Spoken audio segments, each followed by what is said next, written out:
Grande é o Senhor e muito digno de louvor. Na cidade do nosso Deus, teu santo monte, a alegria de toda a terra.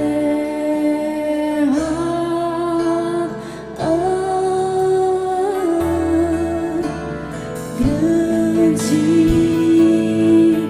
é o Senhor em quem nós temos a vitória, que nos ajuda contra o inimigo. Por isso diante dele nos prostramos,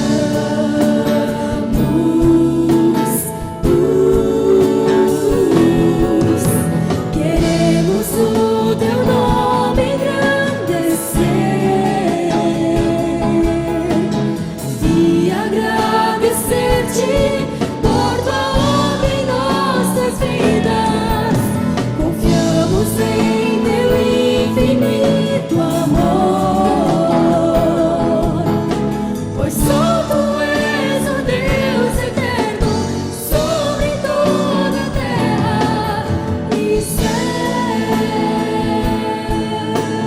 Vamos cantar do início. Grande é o Senhor e muito digno de louvor. Na cidade do nosso Deus, teu santo monte, a alegria de toda a terra.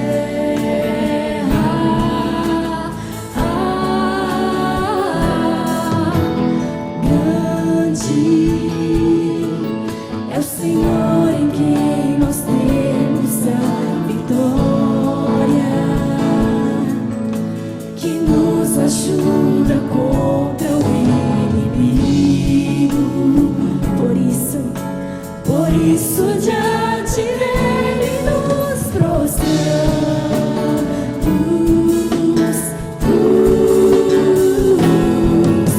queremos o teu nome engrandecer e agradecer-te por tua obra em nossas vidas.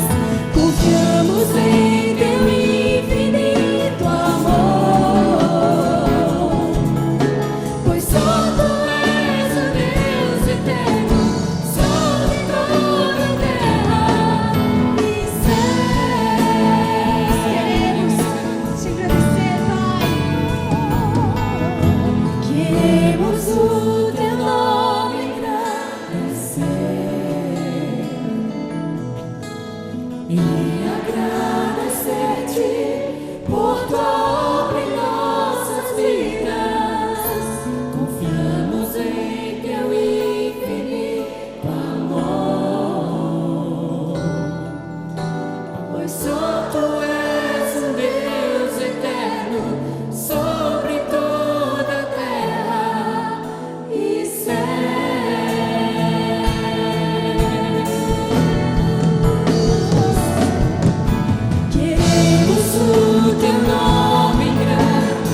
Segunda Epístola de Paulo aos Tessalonicenses. Eu vou ter paciência, porque não vai ser tão fácil achar. Novo Testamento, quase no finalzinho da Bíblia. Segunda, ou melhor, para não criar confusão, segunda carta aos Tessalonicenses. Eu espero, pode ficar tranquilo, o teu pastor sabe que tem hora que não é fácil não. Segunda Epístola de Paulo aos Tessalonicenses, ou segunda Tessalonicenses. O capítulo é o 3º. Aqui Paulo vai fazer um comentário final, porque o último capítulo é uma epístola pequena, são 3 capítulos, né? E o 3º capítulo, ele vai dar uma finalização. Paulo diz assim: finalmente, irmãos, orai por nós, para que a palavra do Senhor se propague e seja glorificada, como também está acontecendo entre vós, para que sejamos livres dos homens perversos e maus, porque a fé não é de todos. Todavia o Senhor é fiel, Ele vos confirmará e guardará do maligno. Olha que coisa linda. Nós também temos confiança em vós no Senhor, de que não só estáis praticando as coisas que vos ordenamos, como também continuareis a fazê-las. Ora, o Senhor conduza o vosso coração ao amor de Deus, à constância de Cristo. Até aqui. Fala conosco, Deus, com cada pessoa que nos ouve, nos assiste, a cada irmão, cada pastor e pastora que estão nos assistindo em várias partes deste país. Derrama a tua bênção sobre eles, sobre cada um, em nome de Jesus. Amém. O apóstolo Paulo diz: finalmente, irmãos, orai por nós. Hoje de manhã eu estava saindo do trabalho, aqui vindo para a igreja, né? Vindo para a igreja, e quando eu estava passando ali na portaria onde eu moro, as pessoas que trabalham ali na portaria pediram oração. Falou: pastor, ora por nós, hoje no culto. E eu brinquei com eles, falei: e vocês orem por mim. Eles levaram um susto, quer dizer, mas o senhor é o pastor. E eu falei: ore por mim também. É importante que a oração seja mútua. Esses dias também eu fui pregar, eu estava em Maceió, no estado de Alagoas, pregando na nossa igreja. Eu quero mandar meu beijo aqui ao nosso irmão Enéas. Nosso irmão Enéas. Ele até brincou. Eu falei: irmão, como é teu nome? Ele falou assim: meu nome é Enéas. Você lembra? E o nosso irmão Enéas, ele é novinho, irmãos. Ele é, acho que, um dos irmãos mais novos da nossa igreja. 91 anos. 91 anos. Lúcido. Você conversa com ele o que você quiser. Ele foi bombeiro do estádio Rei Pelé, em Maceió. E ele é avô do nosso pastor, lá do pastor de Alagoas. E nós ficamos conversando um período, eu e o seu Enéas. Eu gosto de conversar com esses irmãos, assim, que chegou a essa idade maravilhosa. Eu costumo perguntar, porque 91 anos, lúcido, falando: caminha, irmãos, caminha. Depois encontrei ele na padaria, na mercearia, encontrei ele caminhando, e eu perguntei para ele, a fórmula, e geralmente a fórmula é acordar cedo, trabalhar bem, não ter problemas com ninguém. Aí ele me falou que nunca bebeu e nunca fumou, né? Não teve esses vícios tão fortes na vida dele. E o seu Enéas, quando eu estava indo embora, ele disse assim para mim: ora por mim, pastor, lembra de mim nas suas orações, mais ou menos dessa maneira. E eu falei da mesma forma: o senhor ora por mim também, seu Enéas.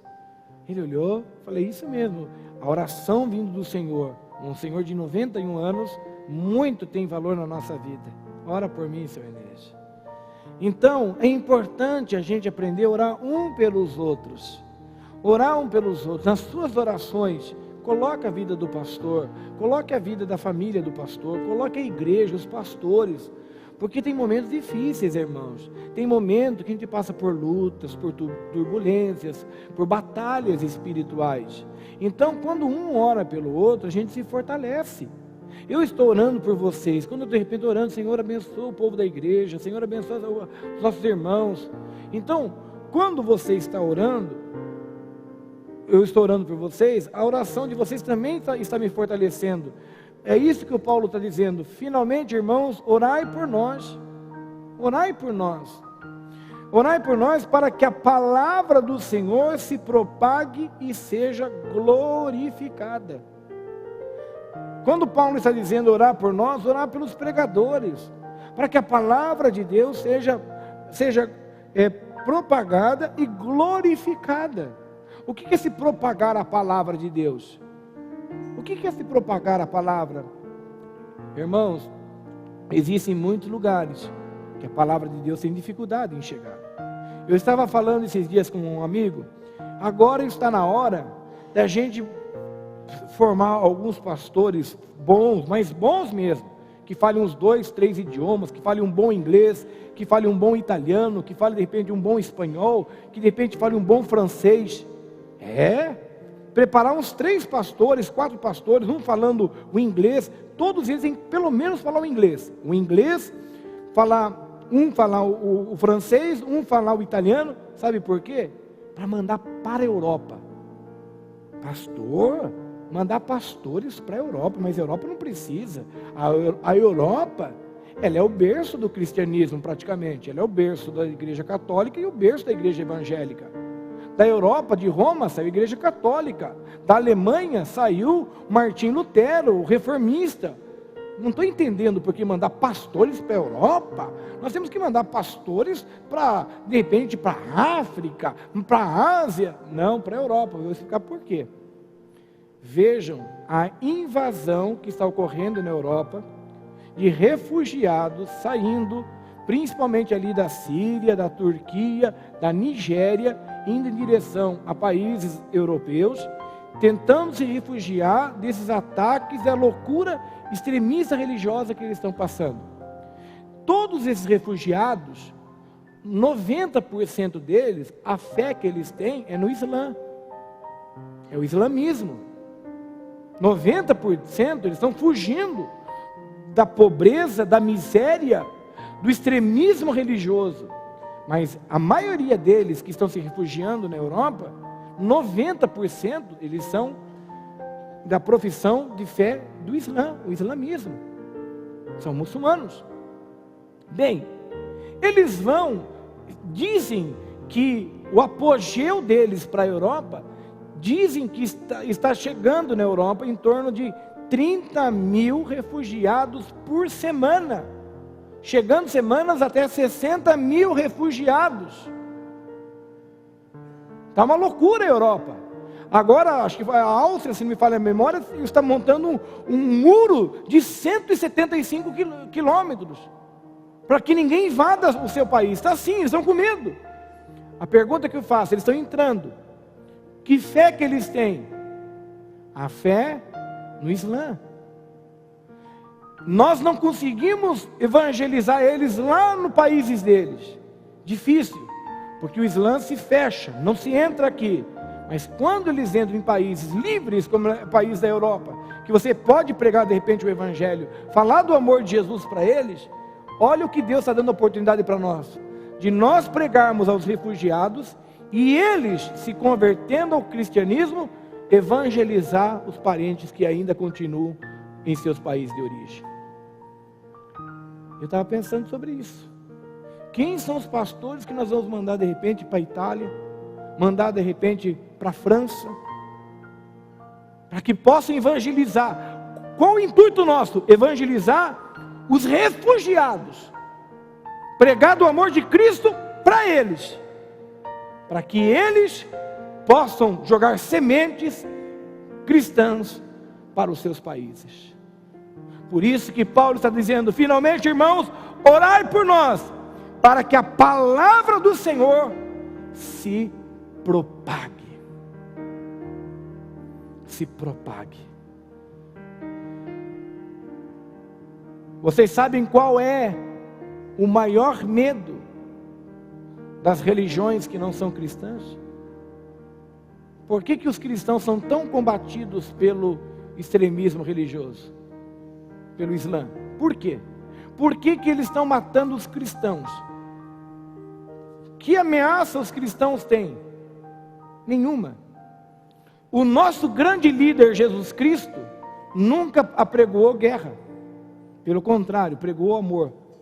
Mas por que eles têm tanto ódio dos cristãos? Por que estão matando tanto cristãos ali na região do Oriente Médio? É simples entender. Eles querem apagar a maior força de mudança de vida do planeta, que é Jesus.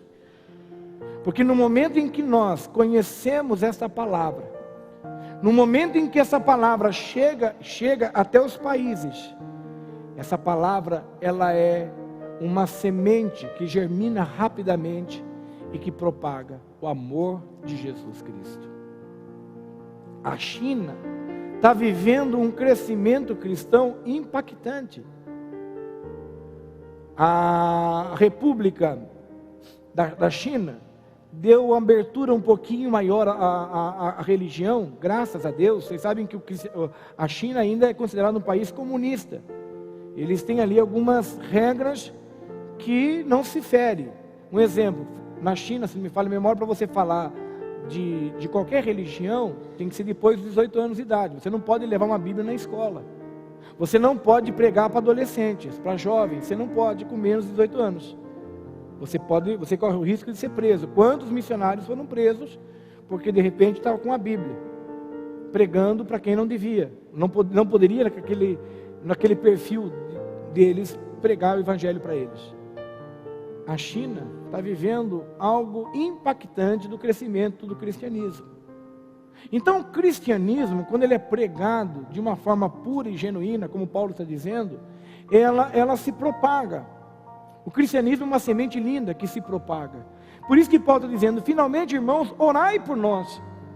Irmãos, em nome de Jesus, nas suas orações, coloque os missionários, coloque os pastores, os evangelistas, aqueles que estão pregando o evangelho em países que não pode entrar o evangelho. Vocês sabiam que eu não posso narrar os países que são? É muito bonito de a gente ouvir isso. Sabe por que tem muitos atletas de Cristo, jogadores de futebol, médicos, dentistas, preparadores físicos, técnicos de futebol, professores de educação física? O futebol, por um período, foi maravilhoso para nós brasileiros, porque nós conseguimos entrar, principalmente no Oriente Médio, no Kuwait, no Iraque, através de jogadores de futebol. Jogadores de futebol, preparadores físicos, atletas, treinadores, dentistas. E aí esses elementos lá nesses países, eles pregavam o evangelho, eles anunciavam o reino. Olha que coisa linda. Por isso que Paulo está dizendo: orai por nós, para que a palavra do Senhor se propague e seja glorificada. Como também está acontecendo entre vós. Paulo está dizendo que está acontecendo para nós hoje. Essa linda oportunidade que eu e você estamos tendo. Em pleno domingo, às 5h25 da tarde aproximadamente, eu e você reunidos aqui em Sorocaba, uma tarde de domingo linda, ouvindo, vocês estão me ouvindo, um pastor pregar a palavra de Deus. E vocês estão aqui ouvindo, nós já louvamos ao Senhor, recebemos orações, estamos livres aqui para adorar o nosso Deus. Que conforto, que coisa maravilhosa, não é? Que essa mesma estrutura que eu e você estamos tendo aqui no nosso país, Brasil, nós possamos orar para que os outros lugares deste planeta também recebam esse mesmo alimento, essa mesma palavra. Amém? Que eles recebam esse mesmo alimento e essa mesma palavra. Não é assim que funciona, infelizmente. Vocês vejam que a tristeza, que a gente nem se comove mais. As meninas cristãs são arrancadas dos seus pais com 8, 9, 10 anos e são obrigadas a ter relações sexuais, se tornarem prostitutas. Você já imaginou? Você imaginou uma filha sua ser arrancada de você só porque ela é cristã? E os homens que levaram ela a fazer dela uma prostituta? Porque ela confessa o amor em Cristo? Ore por eles, irmãos. Ore por eles. Nós temos uma imagem que impactou o mundo. Infelizmente, não sei porquê, as grandes empresas de mídia não noticiaram, não debateram isso. Não tenho nada, eu não vou aqui dizer o que está certo ou errado. Mas dão de repente, com o microfone, para pessoas que vulgarizam a fé cristã. Recentemente, uma das moças que saiu numa marcha, disse que foi agredida por um grupo de pessoas. Ela está dizendo que ela foi agredida porque ela difamou o cristianismo, e ela disse que é uma retaliação. É um direito ela pensar assim. E nós também, eu sou totalmente contra qualquer tipo de retaliação física ou verbal. Está na mão de Deus qualquer tipo de coisa que a pessoa fez contra a palavra do Senhor. Mas isso a imprensa noticia. A imprensa não noticiou um rapaz que ele foi morto. Ele, se não me engano, ele foi levado à forca por ser cristão. E ele vai rindo. Se não me fala, irmão, acho que é a forca. Ele vai rindo.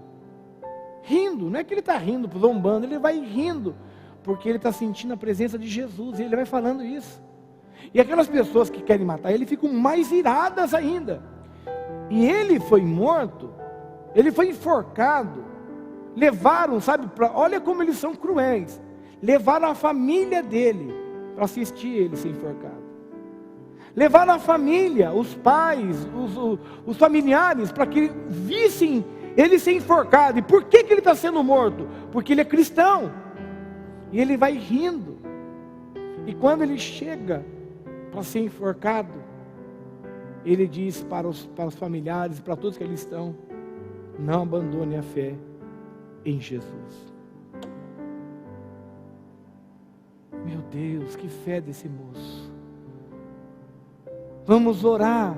Aquela cena que toda a mídia mundial, pelo menos isso noticiou, a CNN, toda aquela mídia anunciaram,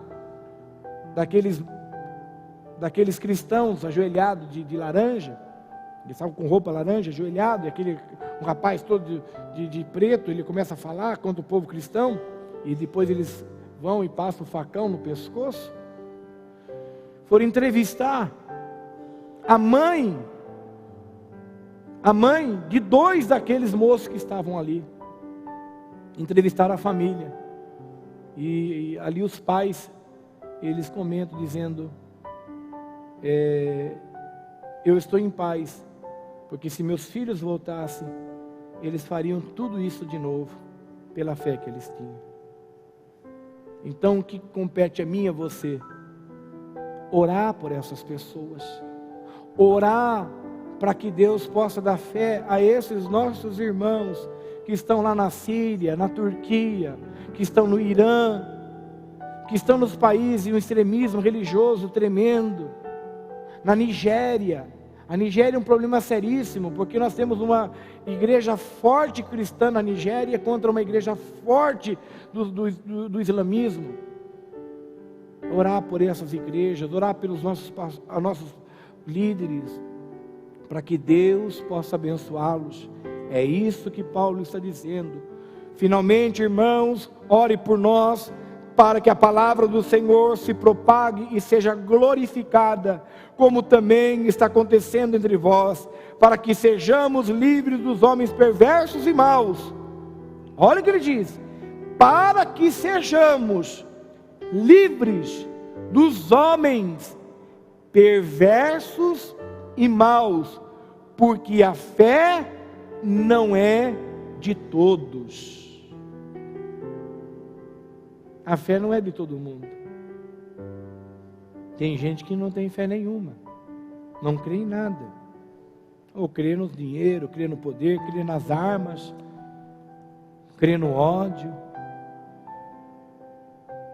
crê nas guerras, crê na sua força carnal, humana. Paulo está dizendo para que sejamos livres dos homens perversos e maus, porque a fé não é de todos. Todavia o Senhor é fiel, Ele vos confirmará e guardará de quem? Do maligno. Todavia o Senhor é fiel, Ele vos confirmará e guardará do maligno. O que é confirmar? É que nem eu falei desses moços que permaneceram na fé. Deus confirma a fé deles, confirma o amor que eles têm por Cristo. Nós também temos confiança em vós no Senhor, de que não só estáis praticando as coisas que vos ordenamos, como também continuareis a fazê-las.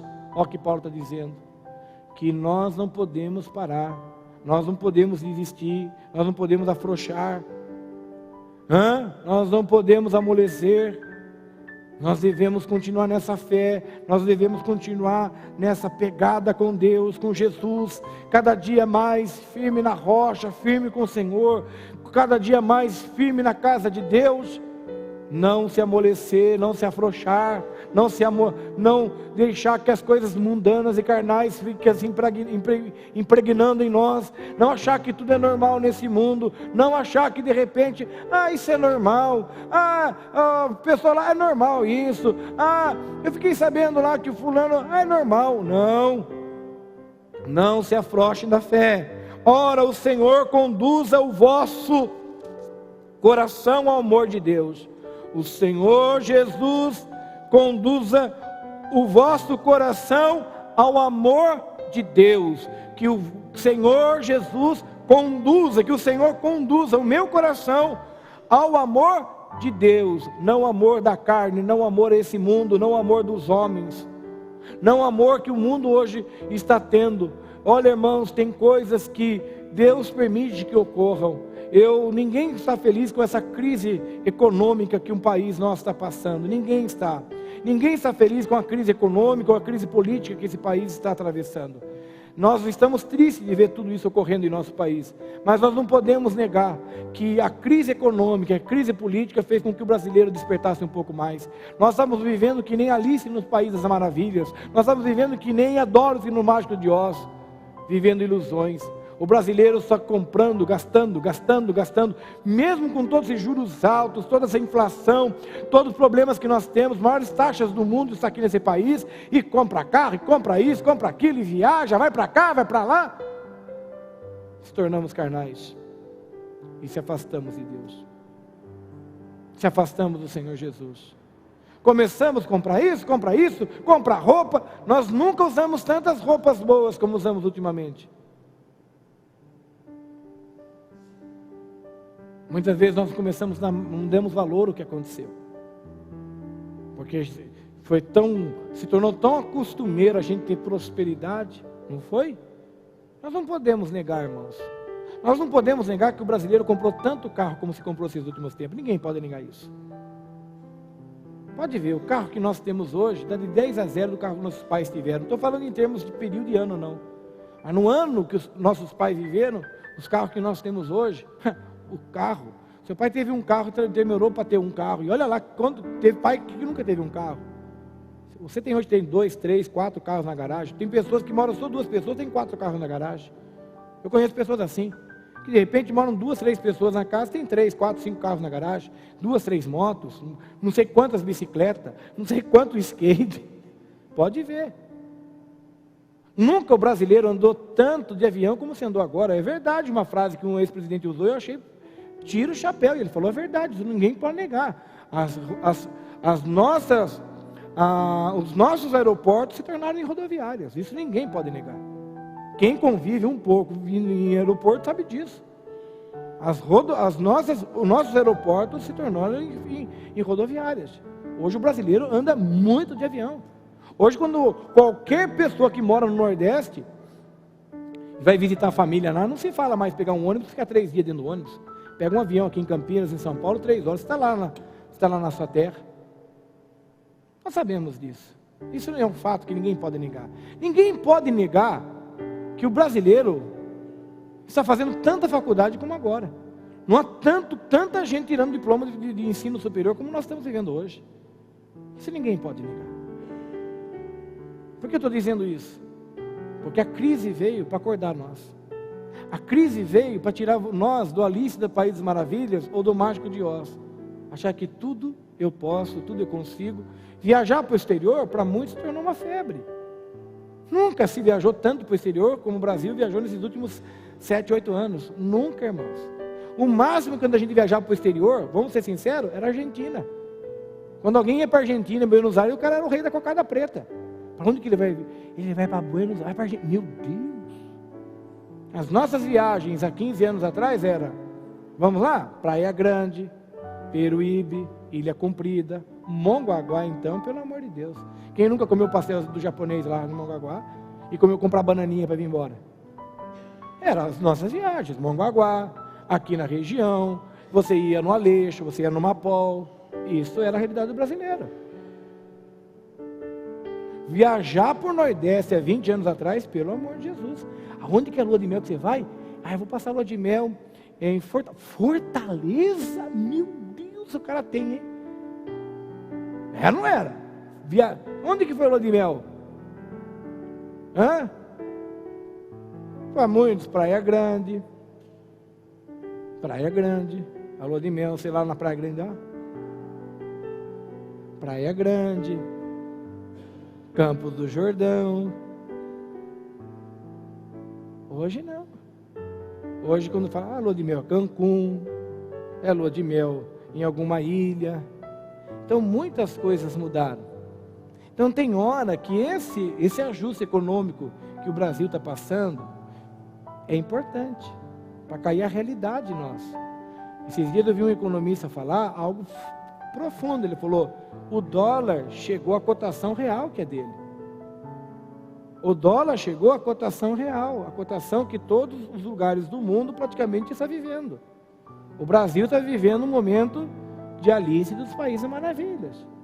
O dólar agora na casa dos 4 é doloroso, dói, é doído? Claro que é. Irmãos, agora que a gente ouve falar em dólar, entre nós, há 20 anos atrás, alguém falava em dólar? Pelo amor de Deus, dólar. Eu ia saber que era o dinheiro dos outros lá de fora. Nós ter dólar? Você ter dólar? Nunca. É a mesma coisa a bolsa de valores. A bolsa caiu, a bolsa subiu. Você perguntar aqui para a igreja o que é bolsa, 99% da gente não vai saber o que é bolsa. E a bolsa? É importante, a bolsa caiu, hein? Tá, e o que significa isso? Mínima ideia. O que significa a bolsa cair? A bolsa fechou em baixa. Muda a sua vida? Pode ser que muda com os gastos do mês. Mas não muda nada. Porque nós não somos influenciados nisso. Estão entendendo? Por isso que o seu coração e o seu amor esteja em Deus. É isso que a Bíblia está dizendo. Não esteja nas coisas humanas, carnais. Não fique preocupado agora. Ai meu Deus, vai cair não sei o quê. Ai meu Deus. Viu? Nós chegamos a patamar que nós já imaginávamos pensar em chegar. A casa que nós moramos hoje, o apartamento que Deus te deu. Louve ao Senhor. Louve ao Senhor. Lembre de onde você já morou, onde você já, em camas que você já deitou. Então louve ao Senhor pelo que nós temos hoje. O amanhã Deus pertence. Não fique preocupado não, mas pense em orar por aqueles que estão pregando e anunciando o reino de Deus. Por isso que a Bíblia diz assim, e encerro: ora o Senhor conduza o vosso coração ao amor de Deus e à constância de Cristo. O que é constância? Sempre em Cristo. Você não pode, ora está com Deus, ora sem Deus. Sempre firme com Jesus. Constante na fé. Que nada te abale. Eu estou constante em Deus. Constância é isso que eu falei agora. Por que eu louvo a Deus por um pouco da crise? Não que esteja feliz com crise econômica. Que não vai chegar. Em nome de Jesus, vamos orar para que não chegue profundamente ao nosso país com sinais para arruinar a sociedade. Mas sabe por quê? Porque despertou um pouco a gente. Quantas pessoas estão afastadas de Deus? Quantas pessoas, irmãos, tinha gente que era churrasco toda semana. Toda semana. É carne, é comida, não sou contra não, por favor, também gosto. Mas, irmão, por que você não veio na igreja? Pastor, sabe como que é, né? Eu estava lá, quando fui ver o relógio já tinha passado o horário. Mas por quê? Porque está vivendo um período maravilhoso. Quem aqui não se lembra de José no Egito?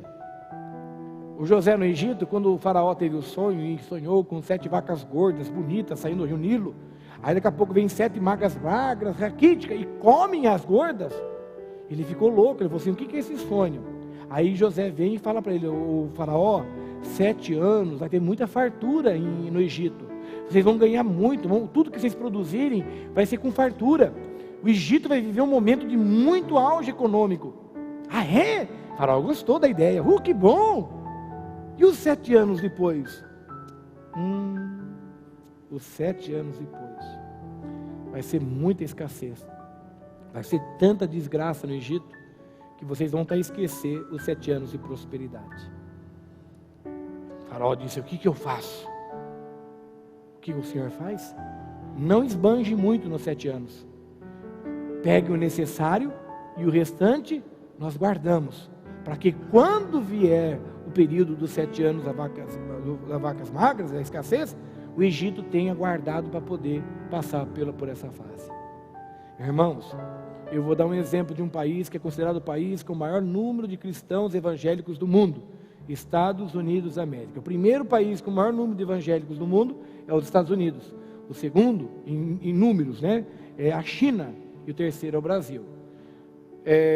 Os Estados Unidos, há uns 7 anos atrás, passou por uma crise. Vocês lembram disso? 7, 8 anos atrás. Uma crise, todo mundo diz, os Estados Unidos vai cair agora, os Estados Unidos já era, a crise imobiliária, a bolha imobiliária e os juros. Estados Unidos, eles souberam a voltar a Deus. Se tem uma coisa linda nos Estados Unidos, se você for num domingo como hoje, os americanos têm uma cultura de todo domingo, eles vão de manhã para a igreja.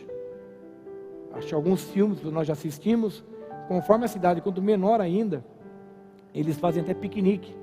Eles vão pela manhã na igreja, almoçam nas igrejas, quando as cidades são pequenas. Pode ver em filmes norte-americanos, pode ver que quando a cidade é bem pequenininha, eles vão bem de manhã para a igreja, com a família inteira, eles assistem ao culto, almoçam com os irmãos, e à tarde eles brincam. Pode ver, tem até competição de saco, pai com o filho.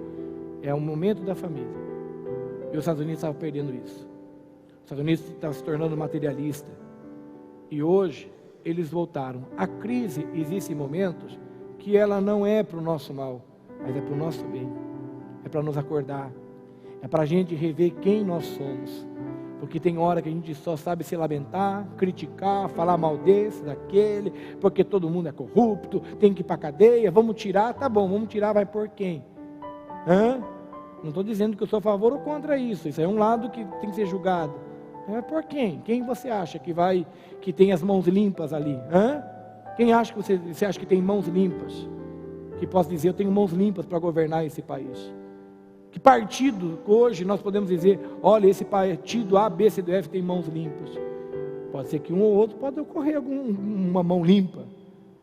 O que eu quero dizer para vocês, que a sua confiança, a minha fé, a nossa fé, tem e deve estar unicamente em Jesus Cristo. E você tem uma vida cristã constante com Ele.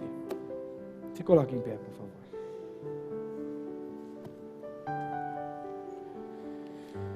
Fecha os teus olhos neste momento. Pai, nós te louvamos e nós te agradecemos. Eu aproveito esse ensejo. Eu oro pelo nosso país. Eu oro, Senhor, sim, pela nossa autoridade máxima constituída, pela Presidente da República. Independente de partido, independente de quem seja, oro por ela. Eu oro, Senhor, pelas nossas autoridades, de uma forma legítima constituída. Deus, oro pelo nosso país, oro pela nossa nação, oro pela igreja. Senhor, temos tudo para nos transformar numa grande nação próspera e feliz. Se nossos olhos não forem egoístas, orgulhosos, prepotentes e pensadores de si próprio, desejando benefício para mim. Quando o benefício é para mim, essa palavra corrupção, mentira, não encaixa para mim. Mas para os outros, sim. É uma falha. Quando eu pego uma peça de dentro da loja que eu trabalho e levo para minha casa, eu sou tão corrupto ou ladrão, iguais às outras pessoas que eu critico. Precisamos de um país melhor. Precisamos de um mundo melhor. Que Jesus reine em cada coração, pois somente assim nós vamos ter um mundo melhor. Esteja conosco, Deus. Ó Espírito Santo, Consolador, esteja com a tua igreja, hoje e sempre, em nome de Jesus.